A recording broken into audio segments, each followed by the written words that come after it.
Evet arkadaşlar, reklam hattını örme işimiz bitti. Buradaki haroşa örgümüzden itibaren 42 sıra ördüm. Ön reklam hattında da 21 kez artış yapmış oldum.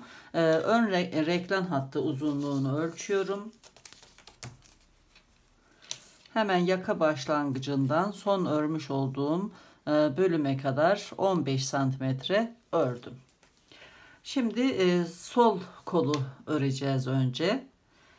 Burada 43. sıraya başladım. 43. sırada kol ilmeklerinde örüyoruz. Buraya geldikten sonra dönüş yaparak kolu örmeye başlayacağım. Şimdi burada ilk olarak sol kolu örelim. Ayraçlara kadar devam ediyorum.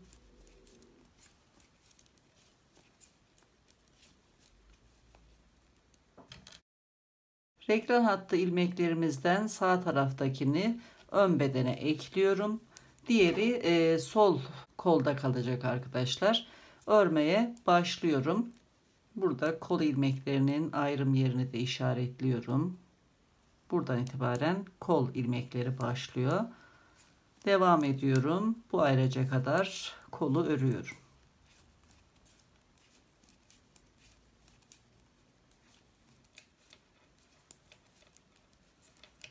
Ayraca kadar ördüm.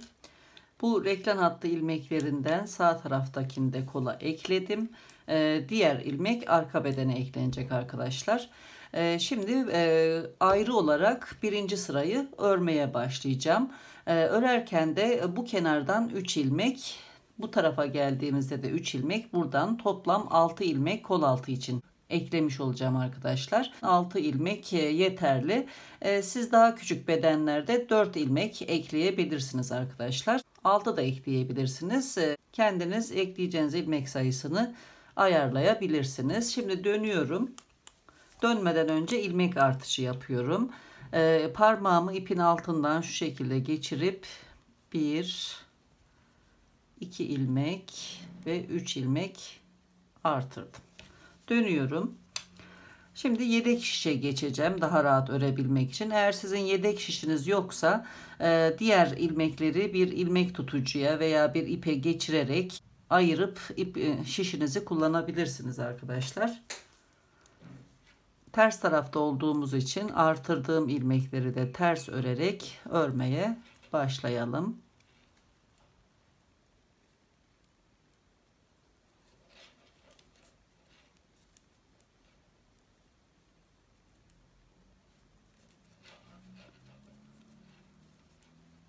Diğer kenara kadar ters örüyorum.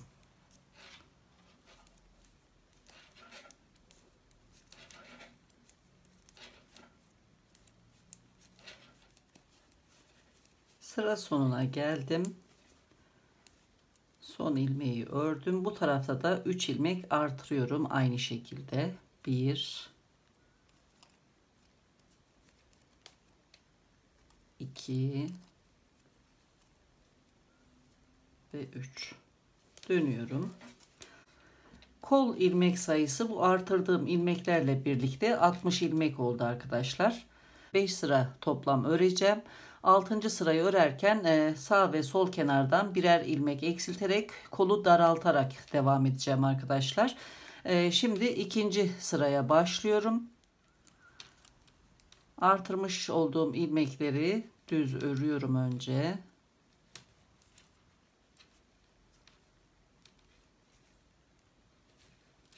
Sıra sonuna kadar düz devam ediyorum.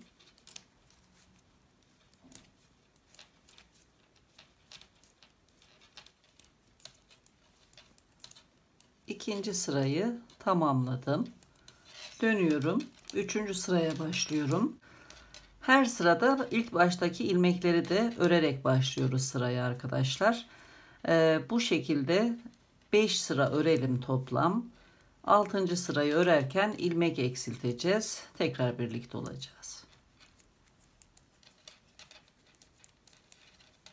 Kol ilmeklerini ayırdıktan sonra 5 sıra ördüm. Şimdi 6. sırayı örerken Sağ kenardan ve sol kenardan birer ilmek eksilteceğiz ve bu işlemi her 6 sırada bir kez yapacağız arkadaşlar.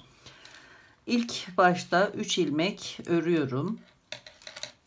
1 2 3. Sıradaki ilmeği örüyorum, 4. ilmeği. Bu ördüğüm ilmeği tekrar sol şişe geçiriyorum. Sol şişteki bir ilmeği de ördüğüm ilmeğin üzerinden aşırıp bir ilmek eksilttim. Tekrar bu ilmeği sağ şişe aktarıyorum. Eksiltmiş olduğumuz ilmeğin yönü sağ tarafa bakıyor gördüğünüz gibi arkadaşlar. Örmeye devam ediyorum. Sıraları karıştırmamak için buraya bir ayraç takıyorum. Şöyle ters tarafta son örmüş olduğum ilmeğe şu şekilde bir ayraç takıyorum. Bu ayracın üzerine 5 sıra ördükten sonra 6. sırada tekrar eksiltme yapacağız. Şimdi sıra sonunda 5 ilmek kalana kadar örüyorum.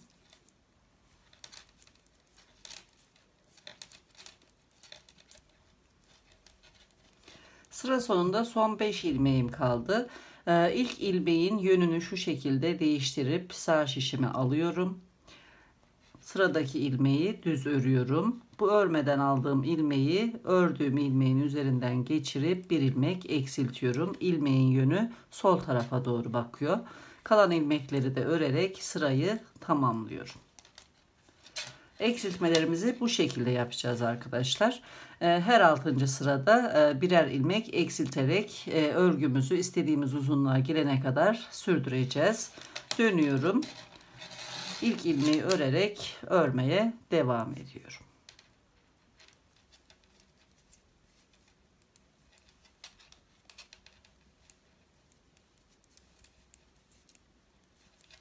Kolun düz örme bölümünü tamamladım. Şimdi birebir lastik örmeye geçeceğiz. Ördüğüm bölümün uzunluğu yaklaşık 22 santimetre.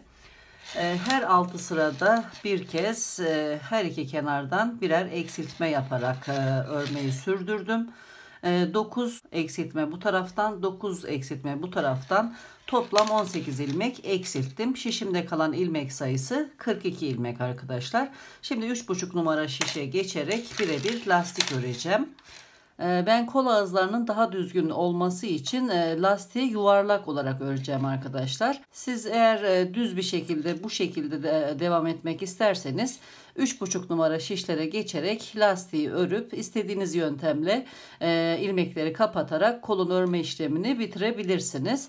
Ben şimdi 3 çorap şişine ilmekleri geçireceğim ve yuvarlak olarak örmeye başlayacağım. İlmeklerimi 3,5 numaralı 3 tane çorap şişine eşit olarak paylaştırdım arkadaşlar. Şimdi buradayım ve şu şekilde birleştiriyorum. Birebir lastik örüyorum. İlk ilmeği düz örüyorum. İpi ön tarafa alıyorum. Bir ters, bir düz.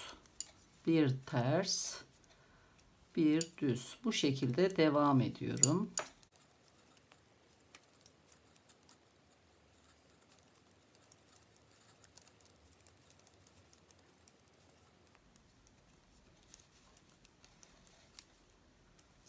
Birinci şişi tamamladım. Diğer şişe geçiyorum.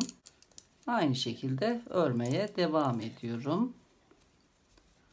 En son ters örmüştük. Şimdi düz örüyoruz.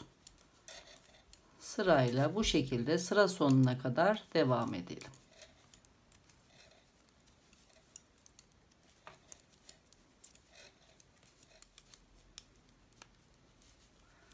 Son ilmeği de ters örüyorum ve sırayı tamamlıyorum. İkinci sıraya başlayacağım. Aynı şekilde ilmekleri görüldüğü şekliyle örerek devam edeceğim. Düz ilmekle başlıyorum.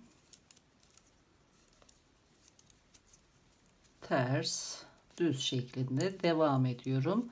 Bu şekilde yaklaşık 4 santimetre kadar birebir lastik örelim. 14 sıra birebir lastik ördüm. Ölçüyorum boyunu. Yaklaşık olarak 4 santimetre arkadaşlar. 2 sıra daha öreceğiz. İçi boş bir kanal öreceğiz arkadaşlar. Daha sonra da iğne ile dikerek ilmekleri kapatacağız. Hazır lastiklerdeki gibi yuvarlak bir şekilde kapanacak. Şimdi tekrar başlıyorum örmeye.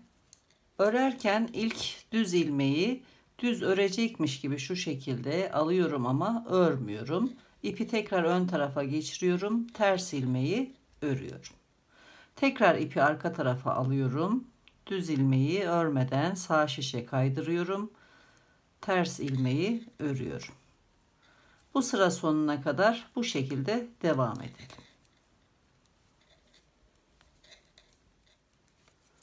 Sıra sonuna geldim. Son ters ilmeği örüyorum. İkinci ve son sıraya başlayacağım. Bu sefer düz ilmekleri öreceğim. Ters ilmekleri örmeden alacağım.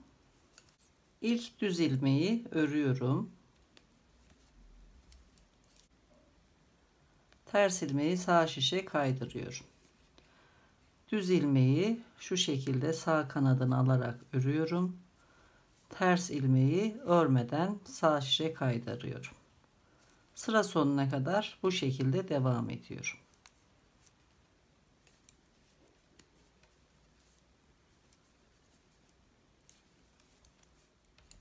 Örme işlemini tamamladım. Son ilmeğimiz ters ilmek, örmeden aldım. İp ön tarafta. Şimdi ip ayarlayıp ipi keseceğim. 1 metreden biraz fazla ip bıraktım. Fazla bırakalım ki ekleme yapmak zorunda kalmayalım arkadaşlar. Şimdi dikmeye başlıyorum. İlk ilmeğimiz düz ilmek. İpimizi getiriyoruz. Düz ilmeğe şu şekilde sağ taraftan batıyorum. Arka taraftaki ters ilmeğimize de şu şekilde sol tarafından batıyorum. İpi çekiyorum. İlmekleri serbest bırakıyorum. Daha sonra ön tarafa geliyorum. İlk serbest bırakmış olduğum düz ilmek ile şişteki düz ilmeği alacağım. Serbest bırakmış olduğum ilmeğe üstten batıyorum. Sol kanadını bu tarafa alıyorum. Şişteki ilmeğin de sağ tarafından batıyorum. İğneyi çekiyorum.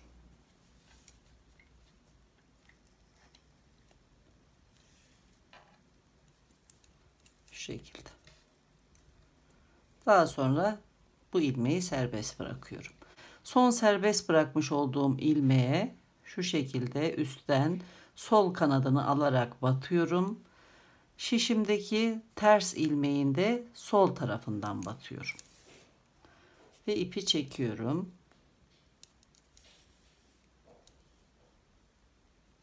İlmeği serbest bırakıyorum. Tekrar ön tarafa geliyorum. Düz ilmeğin sol kanadını alıyorum. Şişteki ilmeğin de sağ tarafından batıyorum.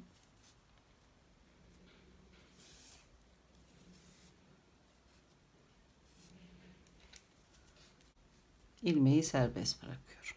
Son serbest bırakmış olduğum ilmeğe üstten batarak sol kanadını alıyorum. Şişteki ters ilmeğin de sol tarafından batıyorum.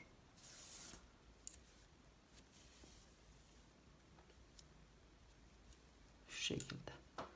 Tekrar düz ilmeklere geliyorum. Aynı işlemleri yapıyorum.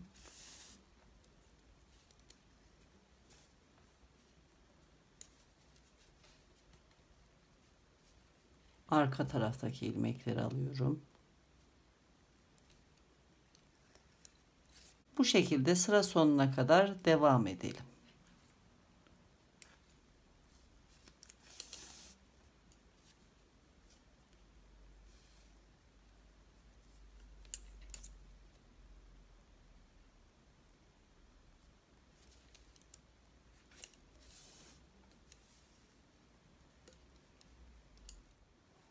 Son 2 ilmeğim kaldı. Bu ilmekleri de kapatarak kol örme işlemini tamamlamış olacağım. Son ters ilmeğinde sol tarafından batıp son ilmeği dikiyorum. Bir işlem daha yapacağız. Bu ilmek ilk ilmeğimiz. Şimdi buradan bu taraftaki düz ilmeğin sol kanadını alıyorum. İlk düz ilmeğimizin de sağ tarafından batıp sağ kanadını alıyorum. Birlikte dikiyorum. Dikme işlemini tamamlamış oldum. Şimdi buradan arka tarafta ipi yürüteceğim ve bu tarafa getirip buradan kol altını dikmeye başlayacağım.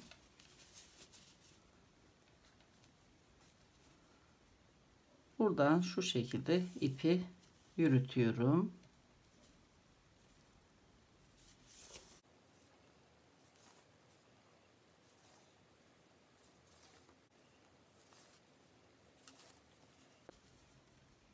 Burada ipi sabitliyorum önce. Bir ilmek oluşturuyorum. İçinden geçirerek düğümlüyorum.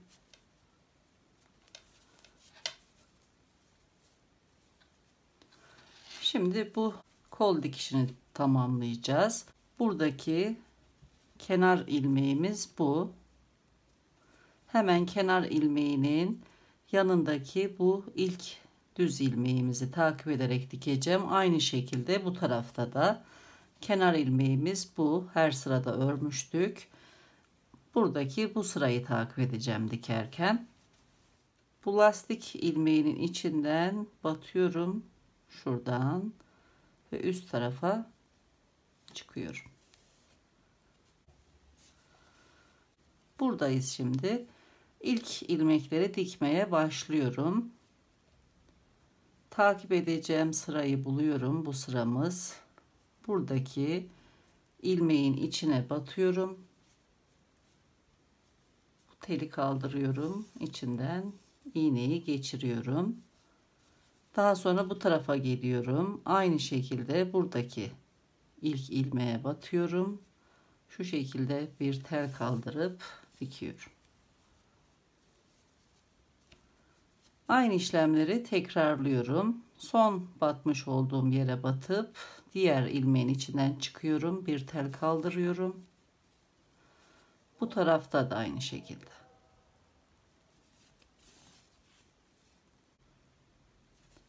Son battığım yere batıyorum. Diğer ilmeğin içinden çıkıyorum. Bu tarafta da aynı şekilde son battığım yere batıp diğer ilmeğin içinden çıkıyorum. Bu şekilde dikiyorum.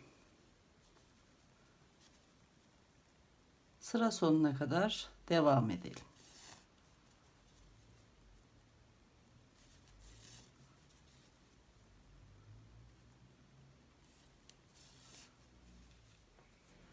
Kolun dikme işlemini tamamlıyorum. Son ilmekleri dikiyorum.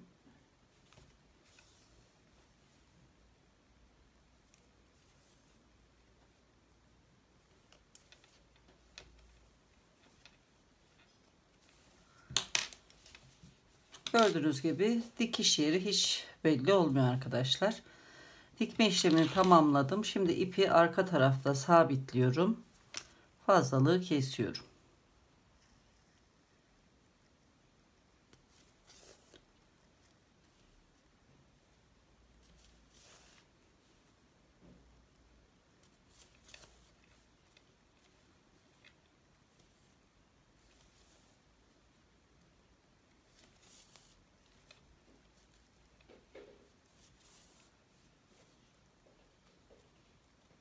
Biraz aşağı kadar ipi yürüttüm. Son olarak burada bir ilmek oluşturuyorum. Bu ilmeğin içinden ipi geçirip düğümlüyorum.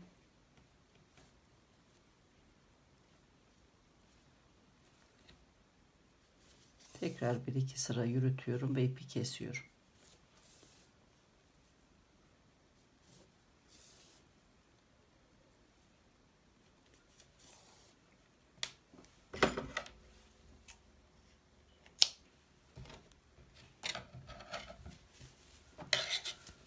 Kolu diktik.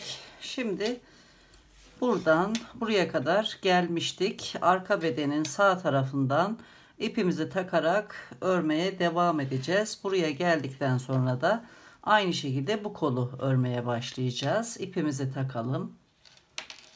Şimdi ipimizi buradan arka bedenin uç kısmından takıyoruz.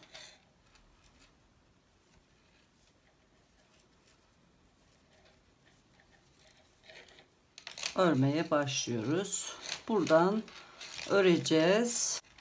Kolun sonuna kadar, buraya kadar geleceğiz.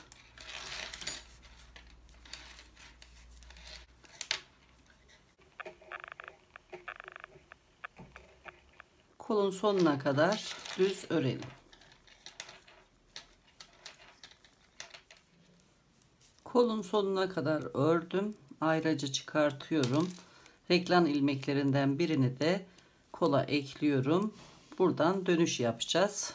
Buraya kadar öreceğiz ve aynen diğer kolda olduğu gibi artırmalarımızı, eksiltmelerimizi yaparak kolu ayrı bir şekilde öreceğiz. Şimdi buradan 3 ilmek ekliyorum. 1 2 3 dönüyorum.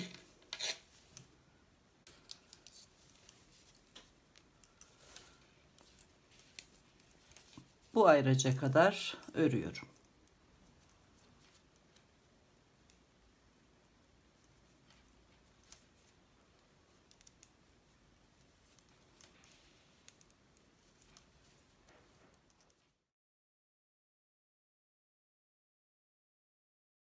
Ayraçtan sonraki ilmeği de kola ekliyorum ve dönüş yapacağım. Buraya da 3 ilmek ekliyorum. 1 2 3 dönüyorum. Kolu da ayırmış oldum. Buradan başlayarak 5 sıra öreceğiz. 6. sırada aynen diğer koldaki gibi ilmek eksilteceğiz. Bundan sonraki işlemler aynen bu koldaki gibi sürdürülecek arkadaşlar. Lastiğimizi öreceğiz ve bu aralığı da dikeceğiz. Diktikten sonra tekrar birlikte olacağız. Aynen diğer kol gibi örme işlemini sürdürelim. İkinci kolu da aynen diğer kol gibi ördüm. Kenar dikişlerini de diktim. Şimdi kaldığımız yerden buradan başlayacağız ve bu turu tamamlayacağız. Daha sonra da bedeni bir bütün olarak örmeye başlayacağız. Şimdi buradan hemen son örmüş olduğum kolun bu köşesinden ipimi takıyorum.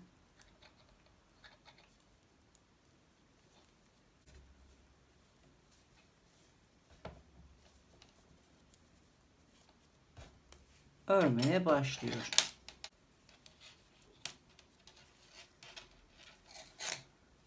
Burada başlangıç yerimiz, buraya kadar örüyoruz. Daha sonra bedeni bütün olarak örmeye başlayacağımız ilk sıraya başlıyoruz.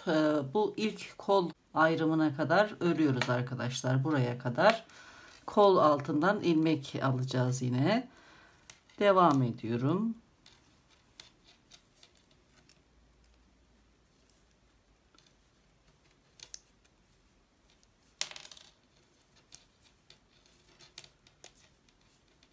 Ön bedeni örerek sol kol altına kadar geldim. Şimdi burada kol altında ilmek ekleyerek ön ve arka bedeni birleştireceğim.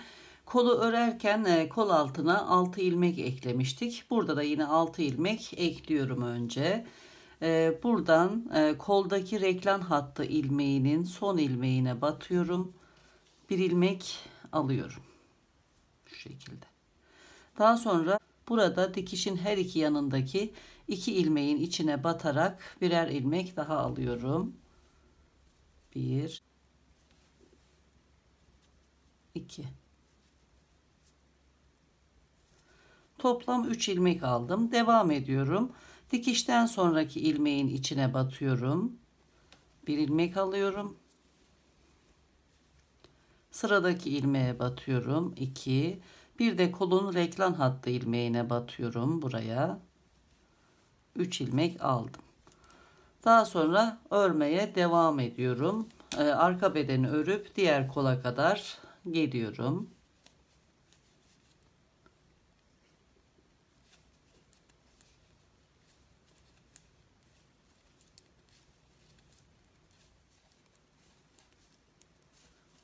Diğer kol altına geldim. Son ilmeği örüyorum. Şimdi buradan da 6 ilmek artırıyorum. Koldaki reklam hattını takip ediyorum. Buraya batıyorum. Bir ilmek alıyorum.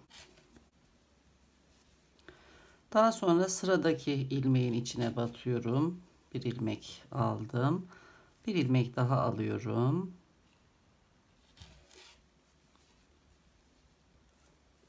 Üç ilmek almış oldum. Şimdi diğer taraftan da dikişin diğer tarafından da 3 ilmek alıyorum. 1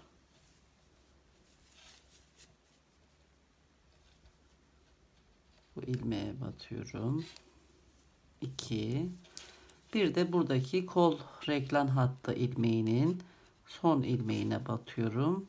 3 ilmek de bu taraftan aldım. Toplam 6 ilmek artırmış oldum.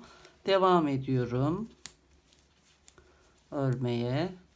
Diğer kol hattına kadar örelim.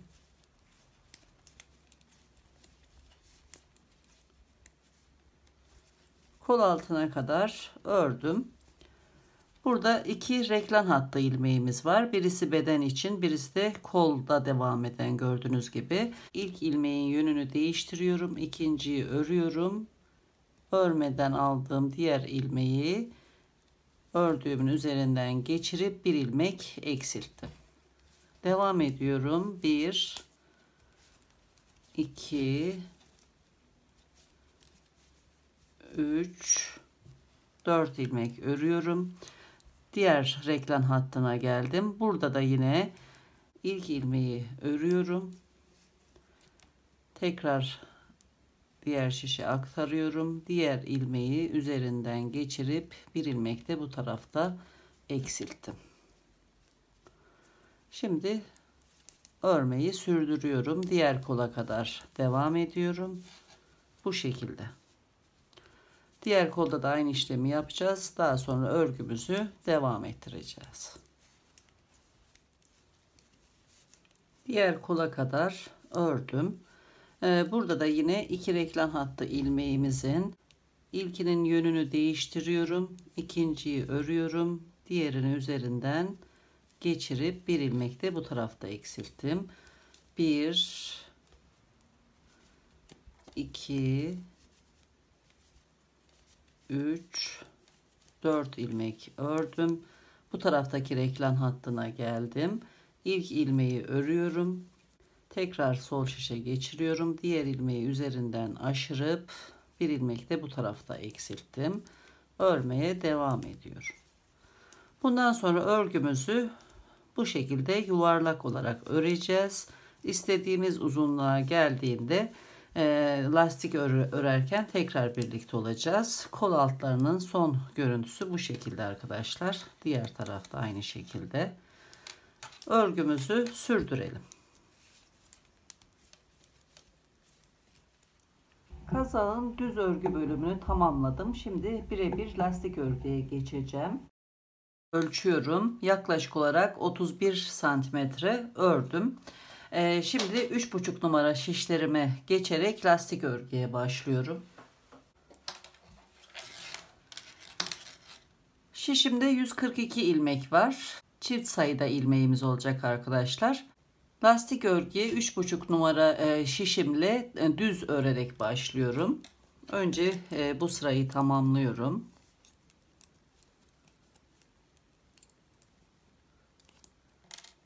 İlk ilmeği düz örüyorum.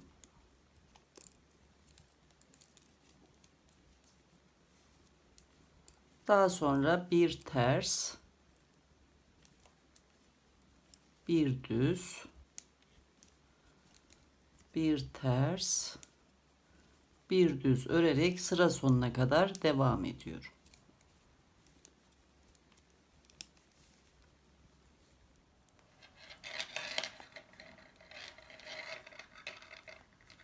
Birinci sırayı tamamladım. İkinci sıraya başlıyorum. Bu şekilde 14 sıra birebir lastik öreceğiz. Lastik örme işlemini tamamladıktan sonra 2 sıra içi boş bant öreceğiz ve ilmeklerimizi yuvarlak bir şekilde kollarda yapmış olduğumuz gibi iğne ile kapatacağız arkadaşlar.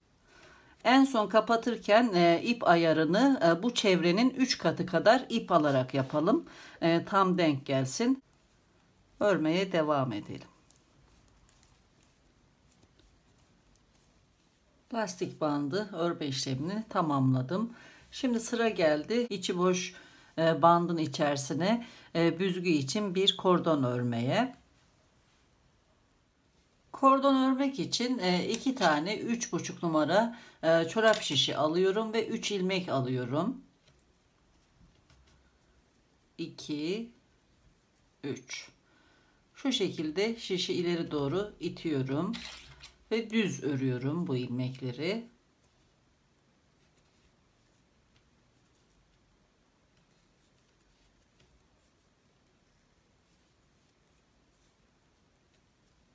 Tekrar itiyorum.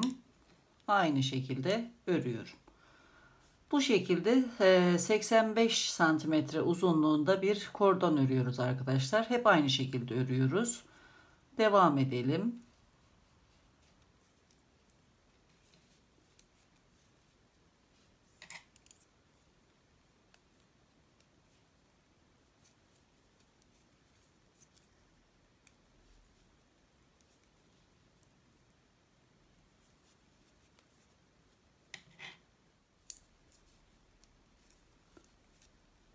Son sırayı da ördüm. Yaklaşık 85 santimetre kadar bir kordon ördüm. Şimdi ilmekleri kesiyorum. 2 ilmeği birlikte örüyorum. Daha sonra son 3. ilmeği de düz örüyorum. Diğer ilmeği üzerinden geçirip ilmekleri kesiyorum. İpi de kestikten sonra bu ilmeğin içerisinden ipi geçirip sabitliyorum. Daha sonra iğneye geçirip kordonun içine 2 ipin ucunu da çekiyorum.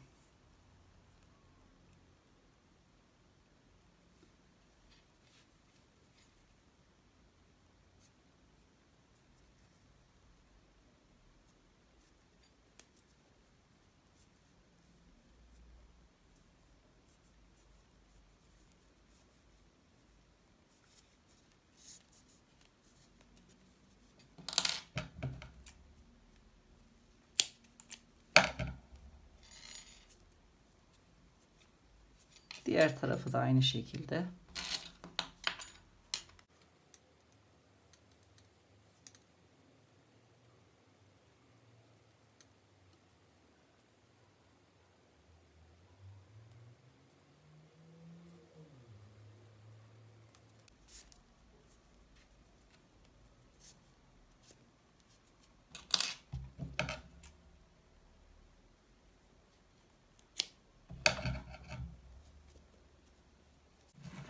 Şimdi kordonu bu kanal içine geçireceğim. Bir çatal iğneye takıyorum ucunu.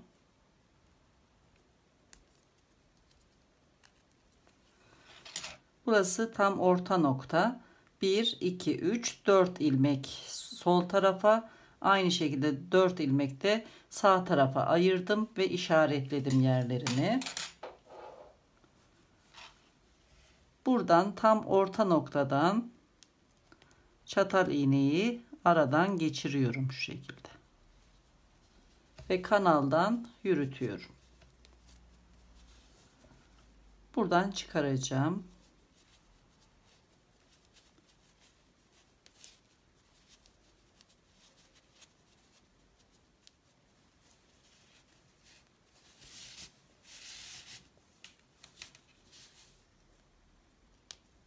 Kordonu kanala geçirdim.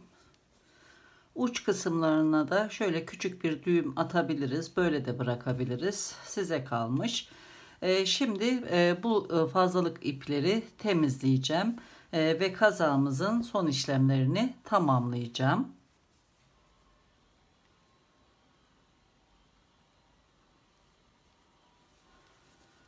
Buradaki başlangıç ipini iğneye geçirdim. Buradan üst taraftan batıyorum şu şekilde ilmeğin içerisine.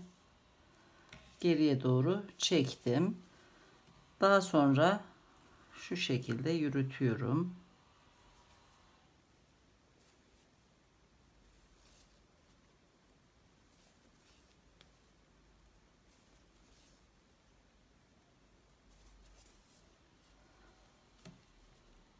Burada ipin ucunu sabitliyorum.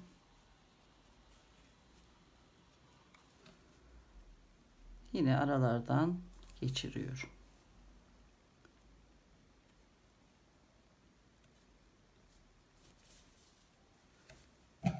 Fazlalığı da kesiyorum.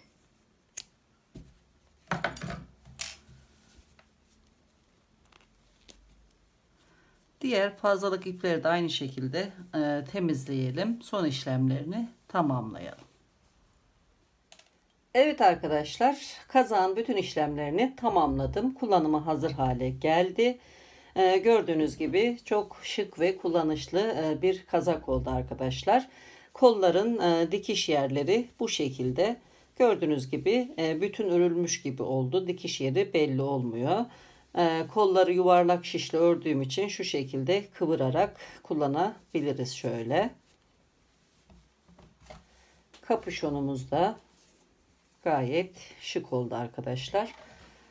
Bugün yine bir videonun sonuna geldik. Yeni videolarda tekrar görüşmek üzere. Hoşça kalın, sağlıkla kalın.